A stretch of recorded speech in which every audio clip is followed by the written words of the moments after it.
Tawanan sa RMN may kasama ka raffle promo. Hatid sa inyo ng San Miguel Pale Pilsen. Beer call muna tayo. Kasama ang RMN at IFM. Drink responsibly. Visit RMN or IFM Facebook page for more details. Promo runs from August 23, 2021 to November 27, 2021 for DOH FDA CFRR permit number 1250 series of 2021. Available in areas without liquor ban. Ako po si Captain Boyet Toledo. 3 taon na pong naninilbihan bilang air ambulance pilot. Yung air ambulance po, we transport patient from airport to another airport. So far, nandun yung takot. Lalo na ngayon na we have the COVID.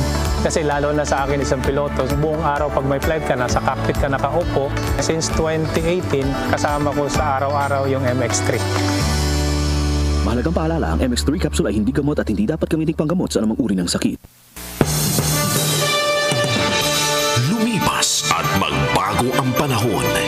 Iisa at nakatatak ang kauna-unahang himpilan sa paghahatid ng serbisyo publiko at balita.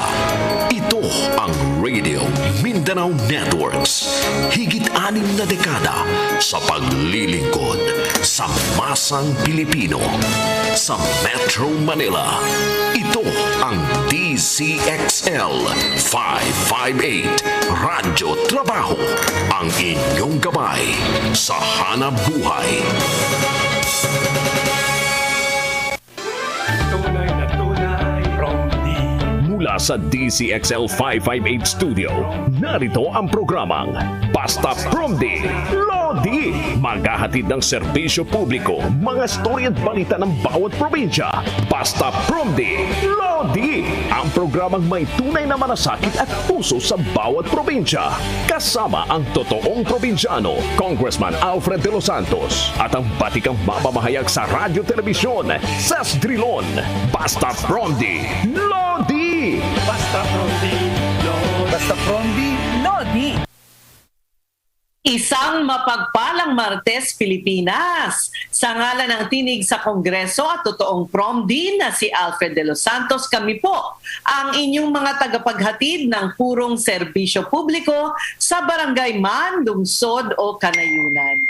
Ako po ang inyong kakampi, Ses Orenia Drilon. Ako naman po ang inyong sandigan, Jude Bacal. So magkatuwang nating abutin ang ating pangarap tungo sa magandang bukas. Uy, Jude, sa wakas, pwede ko na i-otche ang face shield. Alam mo, Ses, pwede na ako magdala ng maliit na bag. Alam mo naman nung ano, 'di ba, nung kasagsagan ng face shield use, hindi pwedeng lumabas na maliit lang ang bag mo kasi kailangan mong ilagay dun sa bag mo. So ngayon, I can go back to using my tiny purses kasi wala nang face shield. Fortunately. Pero may paalala tayo sa kanila, ha? Hindi para sa lahat ng lugar. Hindi para sa lahat ng lugar ang walang face shield. Just to run down, sa medical and quarantine facilities, mandatory pa rin po ang pagsuot ng face shields. Pag pumunta kayo ng hospitals or clinics, alert level 5 ECQ and granular lockdown areas, mandatory pa rin. So makinig pa rin tayo kung ano ang alert level sa ating mga lugar.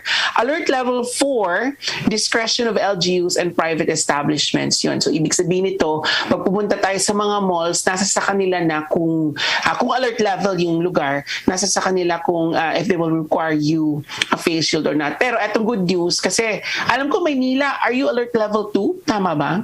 Yeah.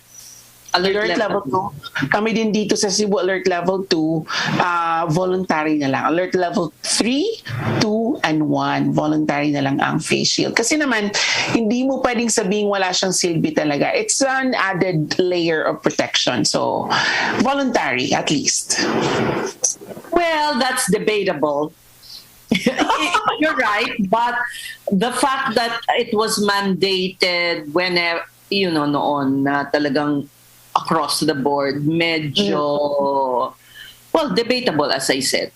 May mga nagsasabing extra expense, dagdag sa basura, dagdag sa injury, kagaya na nasabi ko, di ba maraming nababanggasan. Oo. Pero anyway, tapos na. Ayan na yung bagong directive. So, sumunod na tayo. Oh, thank God. Nagpapasalamat tayo na wala na. Finally, yesterday, I think this was announced yesterday, so good news po sa mga ka-prom-D natin. Paalala lang namin, alamin nyo muna kung anong alert level sa lugar nyo para, kasi hindi sa lahat ng lugar voluntary pagsuot ng face shields. Napapakinggan na rin po. Yes. Paalala lang natin, which we have to stress, face mask talaga. Yan ang napaka-importante. Medyo nagre-relax na kasi ang mga ka-prom-D natin na may kasama pa mga bata na baka hindi talaga o nakakaligtaan ang pagsuot ng face mask. Pagsuot ng face mask. Importante po yan. Ako talagang part na siya ng higing gano'n na, no? Paglabas mo ng bahay na parang may kulang sa mukha ko. Yung pala face mask, pero minsan-minsan na lang kasi it's almost 2 years na paglabas mo ng bahay mo, automatic naka-face mask ka. Meron nga akong parang altar sa tabi ng pintuan ko. Nalalagyan ko na lahat ng mga face mask, alcohol, wipes, no? Nandun na siya, para may kit na ako doon para paglabas ko, kompleto na siya. Tama. Okay, napapakinggan na rin po ang Basta Prom-D Lodi sa Cebu, Southern Leyte, Bohol at Negros Occidental sa pamamagitan ng DYRB Cebu 540 kHz. Nasa Tirad Pass TV and radyo din tayo sa Ilocos, DXRD Davao at Infinite Radio sa Calbayog City. Napapakinggan at napapanood din tayo sa radyo DWNX FM sa Naga at TV Veritas sa Albay. Mga ka-Prom-D, nasa FMR Baguio 94.3 din tayo. Nasa DYDM Isabela, DXCO Cagayan de Oro at Magic 103 Zamboanga rin tayo. At sa Facebook page at YouTube channel ng Regional News Group Luzon. Kung kayo po ay may problema sa inyong barangay, munisipyo, syudad o probinsya, mag-text o tumawag lang po sa aming hotline 0998-978-2971 para sa Smart. Tignan nyo po yung screen, naka-paskil po yung mga numero na yan. At 0917-160-0611 para naman sa Globe. O mag-email sa bastapromdlodi@gmail.com. Bukas din po ang aming programa sa mga gustong maging volunteer reporter sa pamamagitan ng Prom-D Citizen. At alamin muna natin ang mga balita sa iba't ibang panig ng bansa, hatid ng ating mga Loding RMN reporters. Prom-D Patrol! Ang bahaging ito ay hatid sa inyo ng Top Asia Corporation, pioneer importer of particle boards, medium density boards, at melamine face chipboards. Proud partner of leading furniture contractors in the construction industry. Basta't the best laminated boards, dun ka sa subok na. Top Asia. For more details, please call 8294-3144 or 8294-3188. You may also visit www.topasia.com.ph. Unahin natin ang Albay. Isang kalsada doon ay hindi madaanan dahil sa landslide. Nag-uulat si Leo Barceliano ng RMN Legazpi. Humingi ngayon ng abiso ang pamahalang bayan ng Bakakay at pamahalang bayan ng Santo Domingo sa unang distrito ng lalawigan ng Albay sa lahat ng mga motorista na tripling pag-iingat dahil sa pagguho ng lupa sa walang umpay na patuloy na pagbagsak ng ulan. Ang naturang pagguho ng lupa ay naganap partikular sa sitio Suhuton, Barangay Kalayukay na boundary ng Kalayukay, Santo Domingo at bayan naman ng Bakakay ang kalsada patungo sa Bayandong Bakakay. Binigyan ng rerouting ng pamahalang bayan ng Santo Domingo at Bakakay na dito na lamang anya sila dumaan sa Bayandong. Magsasagawa ngayon ng clearing operation ang MDR Remo Santo Domingo at ang First Engineering District ng DPWH para tanggalin ang bumagsak na mga lupa at bato sa kalsada. Mula sa Legazpi City, ako si Leo Barceliano, nag-uulat para sa Basta Prom-D Lodi. Maraming salamat, Leo. Halos 1 milyong pisong halaga naman ng palay at kagamitan na tupok ng apoy sa Manawag, Pangasinan. Ito ang balita ni Radyoman John Caranto ng IFM Dagupan.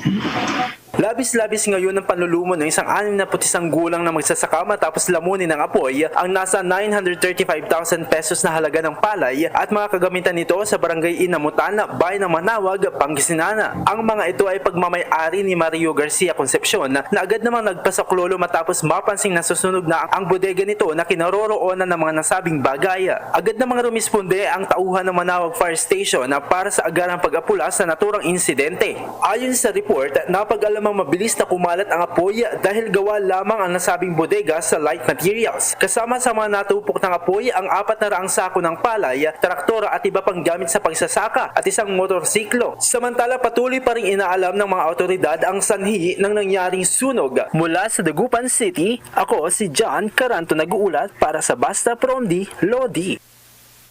Thank you, John. Samantala, 5 milyong halaga ng smuggled na sigarilyo na harang sa checkpoint sa Makilala North, Cotabato.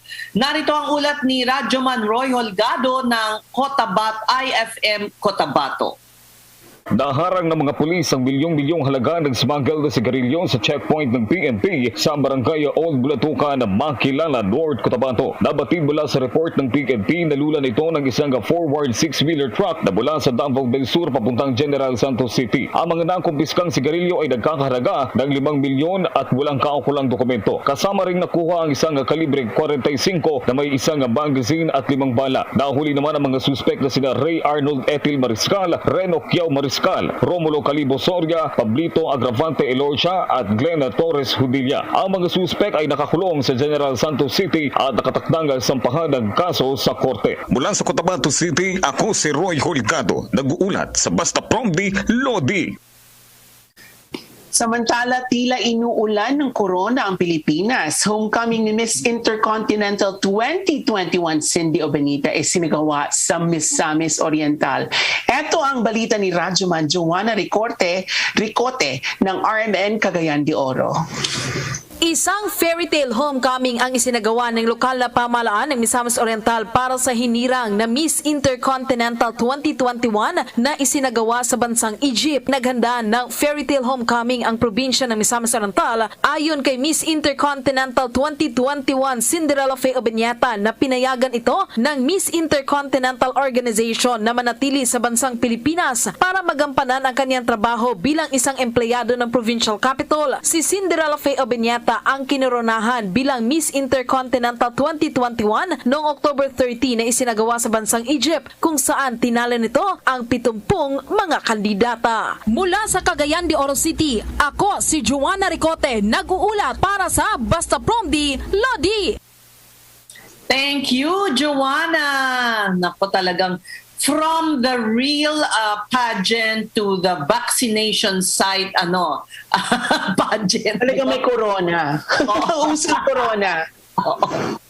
Oy, magandang balita rin ito. Talagang nag-i-ease na talaga ang mga restrictions. Kasi sa Davao, hindi na required ang swab test sa air, sea at land travel papasok sa Davao City.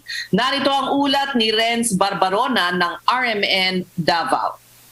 Tinanggal na ng City Government of Davao ang requirement na negative RT-PCR test result papasok dito sa lungsod. Kaugnay ito sa inilabas na Executive Order No. 66 Series of 2021 kung saan hindi na hahanapan pa ng swab test result ang mga domestic travelers sa airport, sea travel at maging sa land travel. Sa ilalim din ng nasabing EO, hindi na rin required na magpakita pa ng ibang mga dokumento sa entry points or checkpoints pero kinakailangan pa rin isumite ang sarili para sa security inspection ng kasundaluhan at kapulisan. Pero para sa lahat ng mga pasahero ng international air travel na papasok ng Davao City at yung may connecting domestic flights ay kinakailangan mag-comply ng requirements at guidelines ng Interagency Task Force for the Management of Emerging Infectious Diseases. Mula sa Davao City, ako si Renz Barbarona, nag-uulat para sa Basta Promdi, Lodi. Maraming salamat, Renz. Mga kaprondi, makibalita naman tayo sa isinasagawang pamamahagi ng financial assistance ng ang probinsyano party list sa higit 500 estudyante sa isang eskwelahan dyan sa Quezon City. Narito ang live report ni Arnold Habana. Muling namahagi ng tulong ang probinsyano party list sa mga estudyante sa 1st District ng Quezon City. 505 mag-aaral sa high school at college ang binigyan ng financial assistance kanina sa San Antonio Elementary School. Pinangunahan niya ang probinsyano party list Chief of Staff Edward De Los Santos ang pamamahagi ng tulong sa pakikipagtulungan ni Quezon City 1st District Congressman Onyx Crisologo.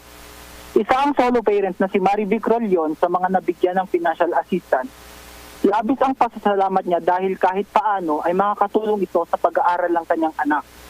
Sabi naman ni De Los Santos, magpapatuloy pa rin ang probinsyano party list sa pagbuo ng mga programa para matulungan ang ating mga kababayan na matupad ang kanilang mga pangarap. Pinuri din niya ang mga magulang at estudyante ang patuloy na lumalaban sa mga hamon ng buhay.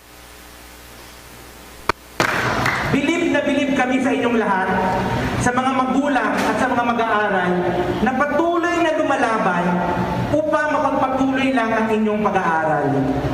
Bilib na bilib po kami sa mga magulang na gagawin ang lahat para matupad ang mga pangarap ng kanilang mga anak.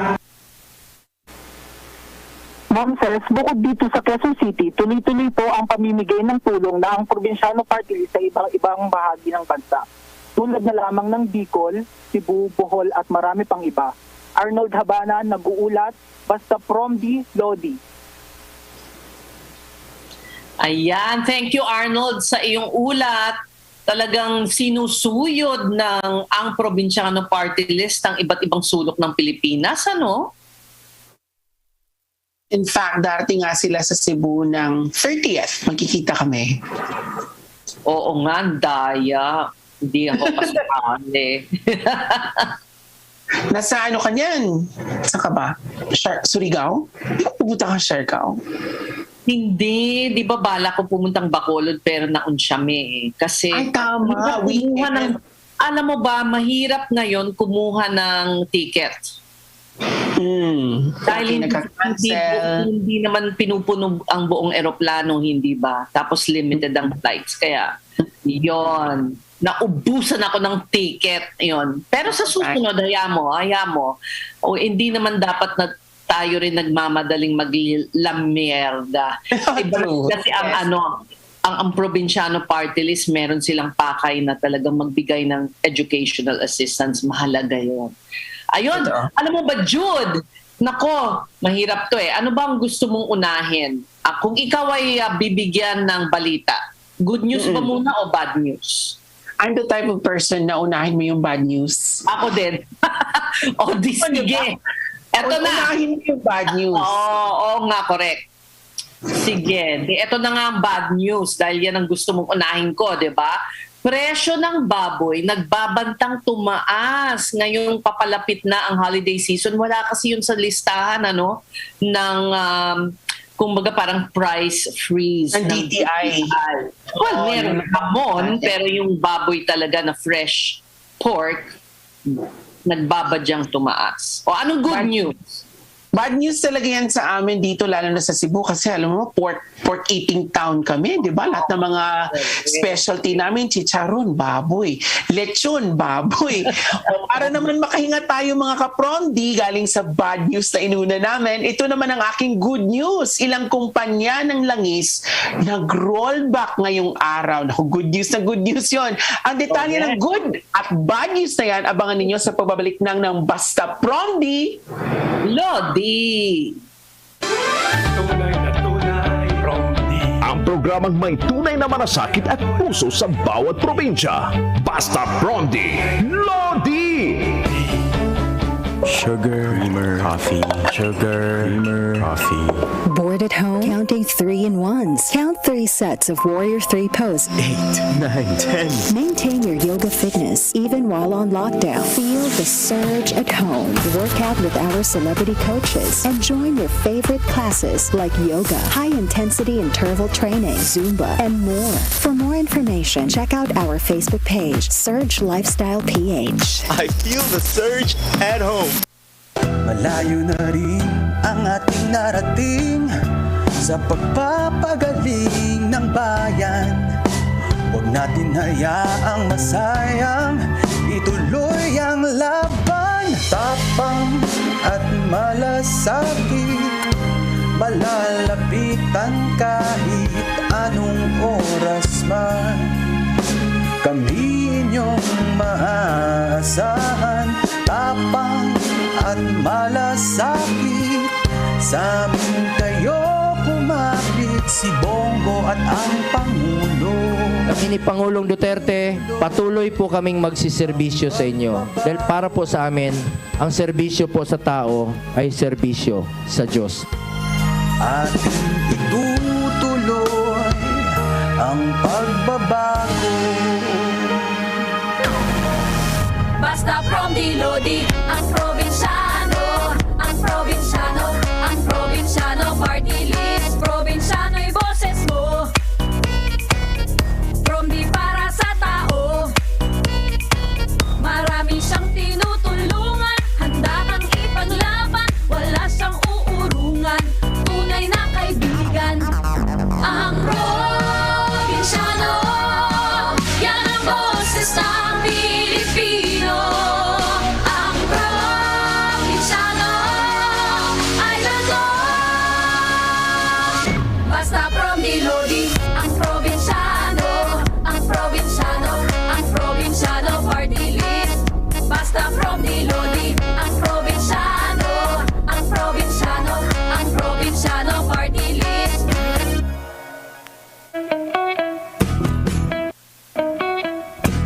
Ang probinsyano, ipinagmamalaki ang aming pinanggalingan. Ang probinsyano, mababaw ang kaligayahan, makalanghap lang ng sariwang hangin, at makakain ng lutong amin. Ang probinsyano ay hindi nahihiyang magsalita ng may punto.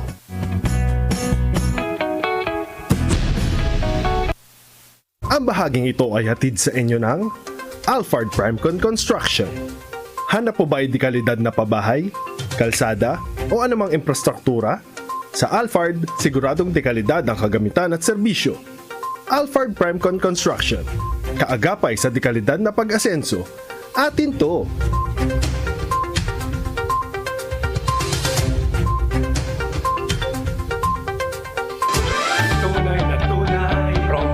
Ang programang may tunay na malasakit at puso sa bawat probinsya.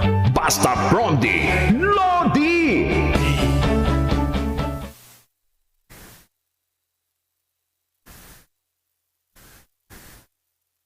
Eto naman po mga kaprom, di balik naman tayo sa ating magkahalong good news at bad news. Ako mga misis at mister, hinay-hinay muna sa paggastos at mag-budget ng mabuti dahil ngayon papasok na tayo sa holiday season, nagbabantang tumaas ang presyo ng baboy. Ayon sa Pangulo ng Samahang Industriya ng Agrikultura na si Rosendo So, posible raw na tumaas muli ng 20 pesos ang halaga ng baboy ngayong linggo na yan. Meanwhile, umapila ang grupo sa gobyerno na tanggalin na ang taripa para bumaba ang presyo ng petrolyo. May 2020 nang pirmahan ni Pangulong Rodrigo Duterte ang Executive Order 113 kung saan tinaasan ng 10% ang taripa ng mga produktong petrolyo. Ayan, at dahil sa balitang yan, makakapanayam natin si Assistant Secretary Noel Reyes ng Department of Agriculture. Magandang hapon po, ASEC. Yes. Magandang hapon muli, Ses, at sa ating mga tikakinig ngayong hapon ng Martes. Alright, sir. Unang-una, may remedyo ba tayong magagawa sa napipintong pagtaas ng presyo ng baboy? Yan pong pagtaas ng presyo ng baboy po, hindi katipuin na tumataas ang demand. No? Ang supply naman po, lalo na sa fresh, yan po ang sinasabi ng SINAG, yun po ang fresh, yung presyo ng fresh pork, ng kasim, pigi at liempo na batay sa aming taya. No? Nasa 320 yung kasim at pigi, ang liempo naman ay nasa 360. But yung frozen says ay mas mura ng dihamak, no? 260 hanggang 280 ang kasim at pigi at 320 naman ang liempo. So again, may choices po ang ating mga namimili ng baboy na may frozen pork naman po as an alternative from fresh pork. Kasi po, again, sinasabi natin, says, limitado pa rin ang supply ng baboy dahil nga sa punsod ng ASF. No? Although we're succeeding in that regard, controlling it, yung pag-build up po ng population ay it will take time. No? Nakapag-load na po tayo, sabi ng mga private sector, ng 30,000 breeders that will give about 10 times more than 300,000 piglets the next few months. So we're building up, we're catching up. Sir, nagkakataon na yung swine fever tumatama pagka napapansin ko na parang pagpapalapit na yung Pasko. Hindi naman. Hindi naman. Hindi naman, sis. Nag-umpisa yan noong August, nung po ng secretary, meron ng African swine fever, no? Since 2019. So, again, mula noon, 3,000 mahigit na yun, no? Ang barangays affected. Ngayon, down to about less than 60 barangays na lang. So, we're winning in that regard. Pero, malaking babawiing population nawala ng 3 million mula noong 2019 at ngayon nag-aano na tayo ng mga panibagong breeders sa mga areas na wala ng ASF. And frozen is cheaper dahil I guess hindi na siya kasing sariwa, parang ganon. Hindi naman, kasi mas mura talaga ang sourced from other countries. Mababa ang production cost nila. Okay. This is the imported variety. Mura. Yes. Hello. Okay. Pero syempre dapat tangkilikin natin yung atin, di ba? Yes, why not? Why not? Kung meron naman talagang source, kaya naman tumataas ang presyo, demand and supply principle, no? Mas marami, lalo na ngayon, pag Pasko, ang laki ng demand sa ating ng pork, no? Pero may alternative naman, may andyan ng manok, 160 pesos per kilo, andyan naman ng fish na tilapia, 120, bangus, 160. So again, merong pong alternative naman. Jude? Hello. Yes. Sir, may tanong po ako. Si Jude po ito kasama ni Ces. May banta rin daw ang mga retailers at traders ng isang pork holiday. Handa po ba ang DA para dito? Hindi naman. Sa atin kung ano man ang reaksyon ng merkado, pero hindi naman namin hinihingi yun. No? Again, bakit pa mag-pork holiday kung wala talagang it will only worsen the situation. At mas lalo magagalit ang mga consumers na wala silang mabili. Although meron naman po, ang sinasabi ng pork holiday, yun nasa wet market. But then again, available po ang frozen pork sa groceries, sa supermarket. Yan po. Okay, so ano po pa bukod sa ginagawa ninyong yung pamumudmud na nga ng breeders, ano pang tulong ang ginagawa ninyo sa mga growers? Kasi meron ding mga problema ng smuggle, di ba po, sir? Yes. Dagdagan ko na yan, Ces, no? Yung tinatawag mong tulong. The secretary, being a member of the board of Land Bank, na-encourage niya ang Land Bank to provide 30 billion in loans, no, financial window for commercial raisers to borrow. So 30 billion pesos po yan. The Development Bank of the Philippines, DBP, ay 12 billion. So 42 billion in all. And also the department has set aside 4 billion pesos for repopulation starting, naumpisa na po sa mga areas na wala ng ASF. So again, yan po ang binubuhos nating ayuda at maliban pa sa coordination with the LGUs para palakasin yung biosecurity measures. Yan po para wala ng resurgence ng ASF. Ganun din po. And crack down on possible smugglers. Yes. Yun po, crackdown on possible smugglers, and yan po maigting ng pagkikipagtulungan with the BOC, with Commissioner Guerrero. And we're succeeding in that regard. Marami na po tayo nakumpiska na vegetable misdeclared items po in parts of the country, sa Subic, sa Cagayan de Oro. Yan po. At sa pier po sa Manila, Port of Manila. So, yan po. Kapag misdeclared, technical smuggling, binabantayan po yun ng Bureau of Customs and with DA sa mga quarantine officers natin. Ayan, mag-ihaw na lang tayo ng isda kesa magletsyon ng baboy. Magagalit mo sa Cebu. Hindi yan pwede sa Cebu, Ces. Lechon manok at inihaw na isda. Mas healthy. Oh, mas healthy. Pero sir, bago na yung mga findings ngayon, sabi, fat is good. Hindi dati, di ba dati iiwasan mo yung taba ng yung animal fat, but actually studies are showing it's, well, of course, if you don't, as long as in moderation din naman. In moderation. Oo.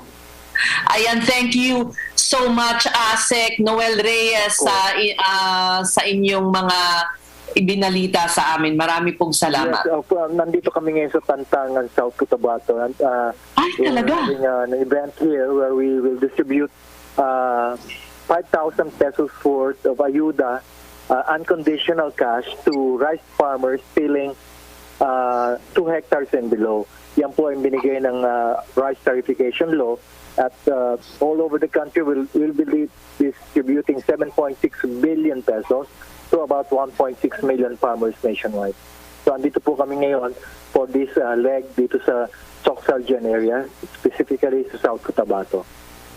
Ay, mabuti naman, sir. Nagkapanahon kayong makausap kami sa gitna ng inyong pagmumudmud ng ayuda. Maraming salamat. And good news yan, ha? Ilang farmers po ang pinag-uusapan natin? 1.6 million farmers nationwide po yan. Yung mga unconditional cash assistance po yun. Oy, malaki po ang maitutulong niya, malayo ang mararating ng halagang yan para sa mga magsasaka natin. Maraming salamat po. 5,000. Opo, okay. O ito naman, good news. Makakahinga ng konti ang mga kababayan natin dahil epektibo kaninang 12:01. Ayan.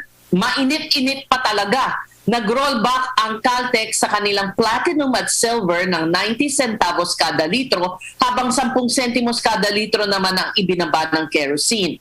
Ang Petrogas nagbaba din ng presyo ng gasolina sa 90 centavos kada litro, epektibo naman kaninang alas 6 ng umaga. Ang clean fuel, 90 centavos kada litro din ang ibinaba ng gasolina. Ang sea oil nagbaba ng 90 cents kada litro sa presyo ng gasolina at 10 centavos naman kada litro sa kerosene. Samantalang Pilipinas Shell nag-rollback din sa kanilang gasolina ng 90 centavos kada litro, 10 sentimos kada litro naman sa kerosene. At ngayon ay makakausap natin mula sa linya ng telepono ang Assistant Director ng Oil Industry Management Bureau ng Department of Energy na si Rodela Romero. Good afternoon po sa inyo. Good afternoon, Ma'am Seth and Ma'am Jude at sa inyong mga followers. Magandang hapon po sa lahat. Director, tuloy-tuloy na ba to? Will this be the first of a series of rollbacks? Hopefully, Ma'am Seth, although napaka-volatile po ng presyuhan sa international market. Katulad po ng ginagawa namin pagmamonitor, kapag maganda po na tuloy-tuloy yung pagdami ng supply, although binabalanse din po ng OPEC member countries ang pagre-release nila ng supply. Tapos nga po, tuloy-tuloy din yung pag-open ng economy, so dumadami na naman yung demand, yung pangangailangan sa langis. Kaya minsan nagbabago din po yung direksyon. Hindi siya diretso pataas o diretso pababa. So tuloy lang po yung pagmamonitor natin. And hopefully, yun nga, dahil 2 linggo na magkasunod na may rollback, sana po sa susunod na mga linggo, ganun pa rin. Although po sa monitoring natin ng world supply and demand, may deficit pa rin po na 2.60 million barrels per calendar day hanggang sa katapusan ng taon. Tungkol naman po sa matagal nang iginigiit din ng mga tsuper, yung bang tanggalin na yung taripa sa kanilang gasolina. Ano po ang posibilidad na maganap? Ayun nga, part ng full of government approach, ma'am, tinitingnan din po yung ganon. Kaya lang po kapag mga or relative sa mga financial concern, si DOF po ang nag-decide. Ang tinatanong lang po nila sa amin, ilan ba yung pangangailangan, magkano ba yung kinukuha natin ng mga import bill, parang ganun po. So kung sakali man... Kailangan rin ng legislation yun, ma'am? Opo, kasi yung excise tax po, di po ba? Legislation yun, yung train law, yung ganun po.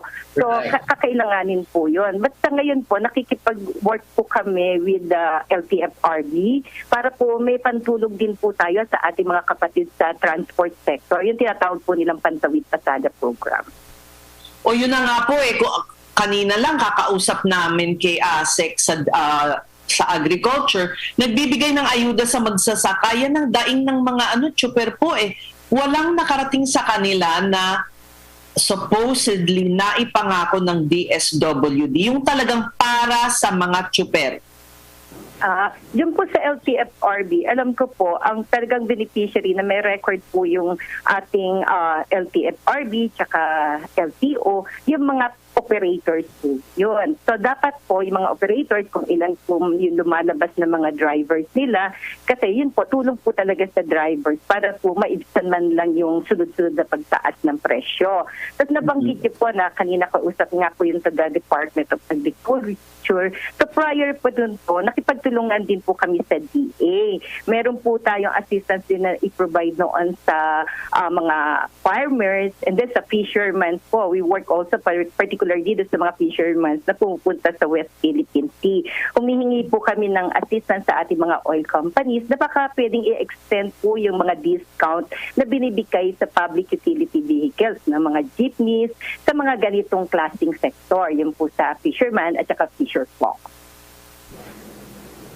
Ayun. So, syempre, parang ibang departamento po ng gobyerno ang talagang nakatutok sa mga ganyan. Opo. Pero palagi to si Department of Energy nag-a-assist po para at least mas mapabilis po yung action. Jude? Tapos naalala mo, may nakausap tayo sa Department of Energy 2 weeks ago. Hindi ko maalala kung si Ma'am yun. Pero ang sinabi nung nakausap natin, towards the end of the year, magkakaroon na talaga ng stabilization ng oil prices. Kasi parang 2 weeks ago, may surge ng price. Tapos yun nung tinanong namin, Ma'am, eto parang mukhang tuloy-tuloy na ito towards the end of the year. Pero ang tanong ko lang po sa inyo, may nakikita po ba tayong parang huling hirit o pagsirit ng presyo bago matapos ang taong ito or sa pagpasok po ng holiday season, ma'am? Yeah, ma'am, tama po kayo. Base po doon sa data na nakita namin sa international, yun nga po, ang world demand po is 102.61 million barrels per calendar day po ng crudo. Tapos ang world supply naman po is 100.01 million barrels ng per calendar day. So ibig sabihin may 2.6 million barrels na deficit. Yun po talaga ang sitwasyon. Pero dahil nga po uma-action po, in fact, monthly na po ang meeting ng OPEC, Organization of Petroleum Exporting Countries, para ma-assess po nila. And the reason din po kung bakit nagkaroon ng rollback ngayon, kasi yun nga po, bukod sa fundamentals ng supply and demand, minsan po yun lang talagang parang pag-uusap. Like for instance, nalaman nila ang United States po, nakabalik na yung kanilang 900,000 barrels per day. Naka-full recover na po sila sa nangyaring yung disruption dahil sa Hurricane Ida. So yung mga ganun pong pangyayari, talagang nagkakaroon po ng impact sa presyuhan ng langis. Tapos ito nga pong nakaraan, di po ba, maraming mga bansa na naman na nagsimula na yung pag-boom ng economy kasi na po because of the massive vaccination. So kung magtutuloy-tuloy po yung pagdami ng demand and then ang supply dapat umagapay, sana po magbabalanse lang po. Pero any disruption po na magiging dahilan para magkulang ang supply kasi napakaliit lang po ng gap between the supply and demand, magfocus po ng pagtaas ng presyo. Alright, marami pong salamat sa inyong paliwanag as Assistant Director ng Oil Industry Management Bureau ng Department of Energy, si Rodela Romero. Marami pong salamat. Okay, thank you very much po. Alright, live report muna tayo. Nako, ito ulat ni Radyo Mantres Silvestre Labay, Blindness Prevention Program ng Las Piñas, umaarangkada na. Pasok! Silvestre Labay. Inihayag SES ng Las Piñas City Government sa mga mamamayan nito ang isinasagawang Blindness Prevention Program ng lungsod. Ayon kay Dr. Jeffrey Evaristo Honyo Program, ang program manager, ukol sa naturang programa ng Department of Health na isinasa proyekto at patuloy na ginagawa ng pamalang lokal bilang bahagi nito sa pagtiyak sa kalusugan ng mga taga Las Piñas City. Paliwanag pa ni Dr. Junito na ang nasabing programa ay naglalayo naman ng bigyan ng serbisyong medical para naman sa kalusugan at pangangalaga ng mga mata ng mamamayan nito. Dagdag pa nito na ang unang sanhi ng pagkabulag ng mata ay ang katarak o katarata. Anya, sa programang ito ay mabibigyan ang mga residente nito ng suporta pagdating sa gastusin sa pagpaopera ng katarata. Git pa nito na kinakailangang makapagsumite ng kaukulang impormasyon ang pasyente sa mga barangay health center na nakakasakop naman sa kanila para sa screening at green card upang maisagawa naman ang naturang operasyon. Para sa PROMDI, basta PROMDI, Lodi, kasama mo sa Las Piñas, Radyoman 3, Silvestre Labay, Tatak, RMM, DZXL 558. Maraming salamat, Radyoman 3 Silvestre Labay, sa iyong ulat. Samantala, nako, susunod, clothes designer na gumagamit ng dahon. Aba, nasubukan mo na bang dahon lang ang suot mo? Ang katinon. Ang katin, green, yun ang green fashion talaga. Tignan natin kung paano. Nako, aura sa pagbalik ng Basta PROMDI, Lodi. Ang totoong probinsyano, Congressman Alfred De Los Santos, at ang batikang mamamahayag sa radyo, telebisyon, Sas Drilon, Basta PROMDI, Lodi! Sugar, creamer, coffee. Sugar, creamer, coffee. Bored at home? Counting 3-in-1s. Count 3 sets of Warrior 3 pose. 8, 9, 10. Maintain your yoga fitness even while on lockdown. Feel the surge at home. Work out with our celebrity coaches and join your favorite classes like yoga, high-intensity interval training, Zumba, and more. For more information, check out our Facebook page, Surge Lifestyle PH. I feel the surge at home. Ang programang ito ay hatid sa inyo ng Macapa Corporation, isa sa mga nangunguna sa industriya ng construction at nakilala dahil sa dekalidad ng mga proyekto nito tulad ng paggawa ng mga tulay, kalsada, dike at marami pang iba. Simula 2001, ang Macapa Corporation ay katuwang nyo sa pagpanday ng inyong bisyon at pangangailangan. Bong, yung naumpisahan ko, tapusin mo. Mga bagong highway, tulay, tren, dapat ma-enjoy na kaagad ng mga tao yan. Kailangan lahat bakunado at laging may ayuda pag kailangan. Huwag dapat makabalik ang mga drug lords para ligtas ang pamilya. Yung ginawa mong malasakit centers, maganda yan. Padamihin mo pa. Magkasama tayo. Tayo ang nagsimula, tuloy-tuloy lang. Bong. Basta PROMDI, Lodi, ang probinsyano, ang probinsyano, ang probinsyano party list. Probinsyano'y boses mo, PROMDI para sa tao. Marami siyang tinutulungan, handa kang ipaglaban, wala siyang uurungan, tunay na kaibigan. Ang probinsyano, yan ang boses ng Pilipino. Ang probinsyano ay luto. Basta PROMDI, Lodi, ang probinsyano, ang probinsyano, ang probinsyano party list. Basta PROMDI, Lodi, ang probinsyano, ang probinsyano, ang probinsyano party list. Ang probinsyano, pag gumasinso sa bilay, simpleng hinahanap na kalikatan. Ang probinsyano ay halabang pasensya. Iyuta o halaman instant sa probinsya. Ang probinsyano di rin naaawod nga magyakan nga may punto. Ang probinsyano, nagmamatas ang tigaok san manok, hasta san mga huni san tamsi. Ang probinsyano, halaba iton pasensya. Kay waray man instant ha probinsya. Ang probinsyano, ay laging proud sa aming pinanggalingan. Ang probinsyano ay hindi nahihiyang magsalita ng may punto. Ang probinsyano ay likas na matulungin. Subukan niyong pumunta sa probinsya at magtanong-tanong kung saan niyo gustong pumunta at mag-aagawan pa po sila para tulungan kayo. Proud ako maging ang probinsyano dahil sa bahay namin, uso pa rin ang magmani.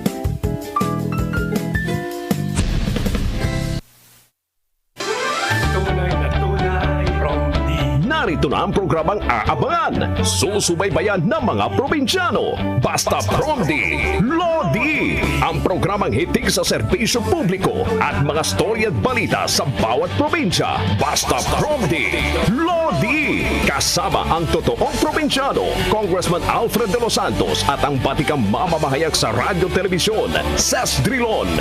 Basta Promdi, Lodi! Mula Lunes hanggang Biyernes, 1:30 hanggang 2:30 ng hapon, dito sa DCXL 558, Radyo Trabaho. Basta Promdi, Lodi.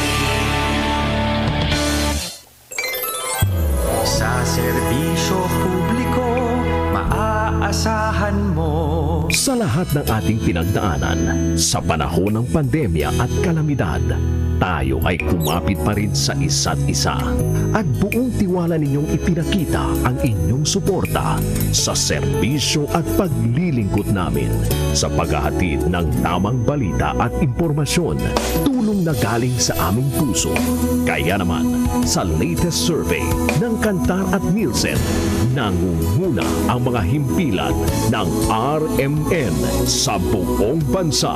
RMN Number 1 sa Luzon, Number 1 sa Visayas, RMN at Number 1 sa Mindanao.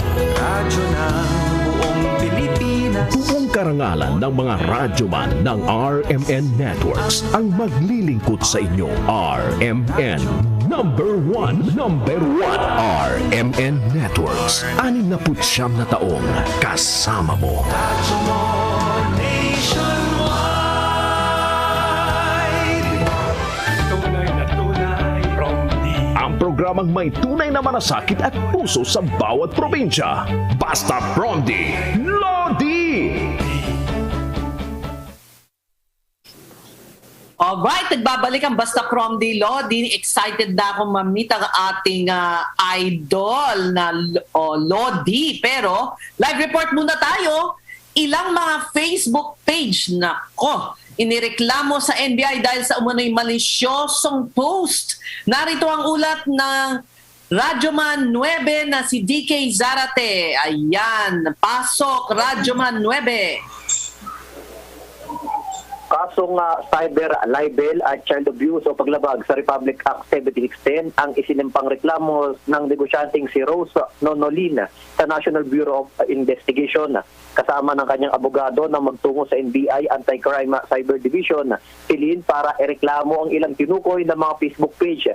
Sabi ni Lin, inakasuhan umanong drug lord ang kanyang mister na si Wei Xiong Lin na isang litimong negosyante. Direkta rin daw na idinadawit ang kanyang mga anak na pawang mga menor de edad.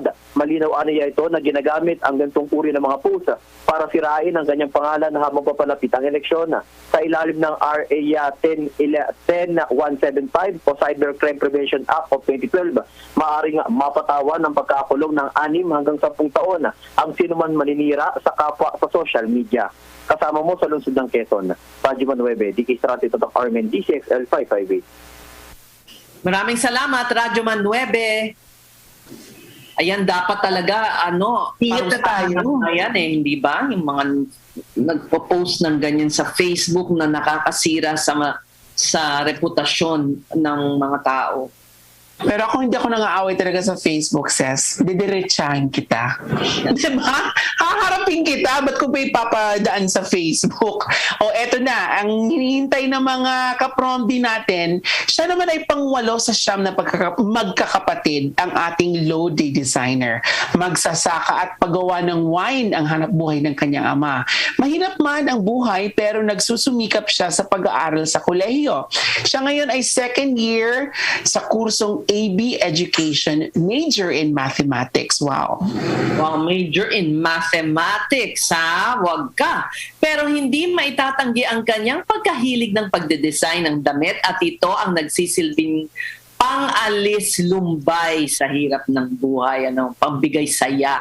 At ngayong hapon, ipapakita sa atin ng Prom de Lodi na si Raymark Memoracion, ang kanyang pack na pack. Talagang, hindi ako sanay sa mga ganyang terms. Pack na pack.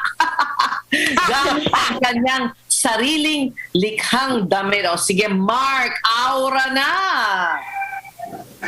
Hello mga ka-Prom Day! Ako nga pala si Raymark Tesorio Memoracion ng Prom de Lodi ng Bohol. Taga saan ka, Mark? Taga Bohol po, ma'am. Uy, taga Bohol, taga Bojol. No? Ang ako mama, taga Tubigon. Asa man ka sa Bohol? O doon lang, taga Inabanga po. Doon lang sa... Oh, Inabanga. Hindi ako handa sa headdress ni Mark. Hello. Talaga may dala siyang corona. Ano yan? Gawa sa tunay na bulaklak? Plastic, plastic. Kinuha lang sana sa bintana. Tulad ng pagkatao ko. Okay. Tulad ng pagkatao ko yung headdress mo.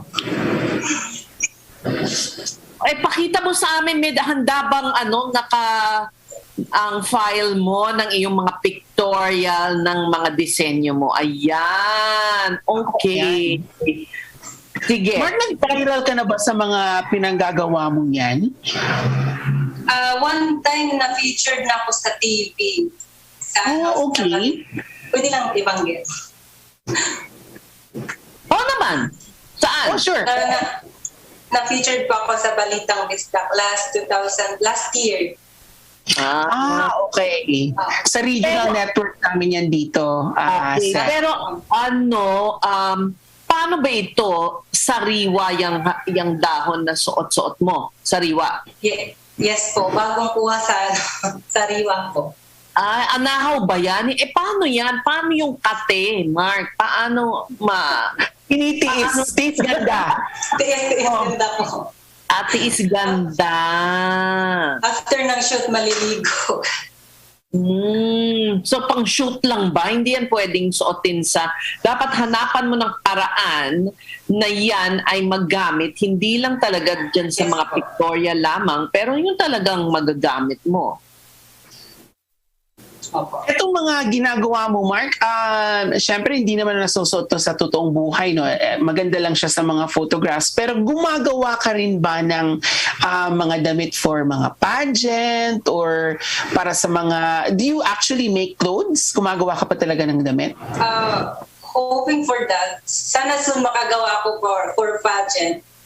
Ganun. Pero sa ngayon, lang po, parang sasarili ko muna. Yung ako lang muna ang susuot. Kasi wala pa ako masyadong gamit sa like sewing machine like that. Oh. Teka, saan ka nag-aaral ngayon? Sa Bohol ka ba o nandito ka sa Maynila? Sa Bohol po. Sa Bohol ka? Buena Vista Community College. Okay. Kasi maraming mga design inspirations dyan sa Bohol. Alam ko kung sa Inabanga ba yung may magandang river dyan. Tama ba ako, Mark, na meron kayong sikat na river sa Inabanga? Yes po, meron. I think that river has won a lot of awards for being one of the cleanest yata. And they have a weaving tradition. Tama bang pagkaalala ko, Mark, na meron kayong weaving tradition dyan sa Inabanga na galing sa dahon din? Ano yung dahon na yon? Would you know about this? Yes. Tinatawag po itong raffia. Raffia, tama. Yes po, yes. Sikat na sikat sila dyan, Ses. They actually have a really burgeoning industry ng raffia. They make bags, gumagawa sila ng bags, gumagawa sila ng mga accessories. Oo. I featured Inabanga town many years ago in a magazine at tungtuwa ako dyan sa town na yan. Ano pang pwede mong ipagmalaki dyan sa Inabanga, sa town mo or Bohol in general para naman mahikayat ang mga kaprom din natin kinabisitahin ka dyan, Mark. Maliban sa gawan ka ng pictorial, na suot-suot mo yung mga yung mga green fashion mo. Baka, di ba, malay mo, gusto ng mga photographers pumunta dyan. Saan mo sila ipapasyal? Actually, eto bago mo sagutin, etong suot mong parang bustier ba yan? Maganda. Pero, kung ako ay kakatahin, ang suggestion ko sa iyo, Mark, ay gamitin mo siyang inspirasyon sa totoong fabric or 'di ba? Kasi maganda para ang magiging inspirasyon mo yung bagsak o yung tayo, 'di ba? Yung dahon, yung bagsak niya, yung kumbaga yung pagkapinon niya. Ayun. Anyway, sagutin mo na baka kalimutan mo ko kasi yung aking mga how should I say, dapat tips sa'yo. Dapat pang pageant ang sagot mo, Mark, ha? O eto, kunwari. Ladies and gentlemen, contestant number 15. Mark, what are the places that you would be bringing us to if we visit you in Inabanga?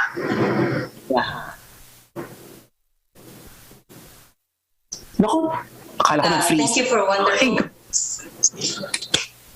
Talagang tinutuhanan Thank you for your wonderful question. Okay. Lagi ganyan. Okay, go ahead, Mark. Sige. Inabanga, wait lang. O kahit Tagalog, kahit Filipino. O kahit Bisayain mo. Bisayan. Sige.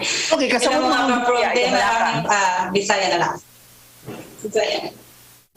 So, mga kapronte, pwede mo masoroy sa Inabanga.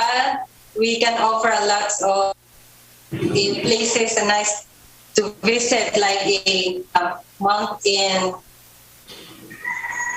in Liloan Norte, which is called a Madlingay Hills, where we have the sea and the sunset over there. And you can also visit the Inabanga River, and also the soon we opened the Inabanga Plaza, and hope that you will visit soon. Wow, okay. So ikaw, Jude, napuntahan mo na ang Inabanga. Yes, alam mo, hindi ako mapakaleses. Ginugol ko talaga, ha. So Inabanga River won country's third cleanest river. Anong nearby ka? Yeah. Saan ba malapit ang Inabanga? This is latest na. Kasi Panglao, from Panglao, that's probably 2 hours away. Tama ba, Mark? No? Mga 2 hours ang Inabanga. Kasi si Inabanga is medyo inland pa siya. Yes. Inland. Okay. This is inland. This is 2019, ha? Nanalo siya ng 2019 ng third cleanest river. But even before this, Inabanga River always won first prize for the cleanest river in the Philippines. So that's really so it's good to visit talaga. And I hope patuloy yung pag-preserve ng kalinisan. Kasi alam mo, yung pagka tumataas ang bilang ng populasyon, nagkakaroon ng mas maraming industriya na sisira ang yes. So sana ay mapanatili ang pristine Inabanga River. Well, this was 29, so that's a piece of good news na noong 29, third cleanest river pa rin siya, nasa top 3 pa rin siya ng Pilipinas. At sana naway sa susunod naming pagkikita ni Mark, magsuot na siya ng tunay, and hindi na plastic ang suot mo, ang suot mong headdress. O baliktad, hindi na plastic ang suot mong headdress, pero yung suot mo sa pangilalim, gawa mo na. Gawa sa tunay na tela. Okay. More power to you, Mark, and we're looking forward to your future designs. At ipagpatuloy mo rin, tapusin mo yung iyang kursong mathematics, major in mathematics. Yes po. Oo, ayan. Maraming salamat sa iyong panahon. Yan po ang isa na namang araw ng ating paglilingkod sa ating mga kababayan. Sa ngalan ng Tinig ng Kongreso at totoong ka-Promdi Alfred de los Santos, ako po ang inyong kakampi, Ces Orenia Drinoa.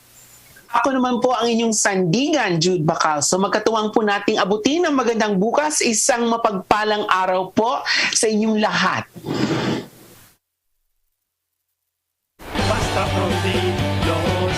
Basta Promdi Lodi!